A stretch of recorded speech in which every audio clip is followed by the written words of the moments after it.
আজকে তো সকাল সকাল সবাই মিলে বেরিয়ে পড়লাম কলকাতার স্বামীনারায়ণ মন্দির যাবার উদ্দেশ্যে।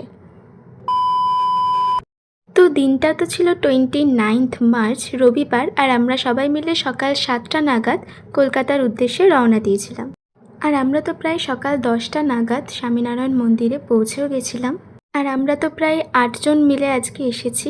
আর এই মন্দিরটা এতটাই সুন্দর ছিল, এই মন্দিরের দেয়ালে করা প্রত্যেকটা সূক্ষ্ম সূক্ষ্ম কাজ এতটাই সুন্দর ছিল যে সেখান থেকে তো চোখ ফেরানোই যাচ্ছিল না। আমরা মন্দিরে প্রায় 3 ঘন্টা মতন ছিলাম। এই মন্দিরের ভেতরেও তো আরও একটা মন্দির ছিল।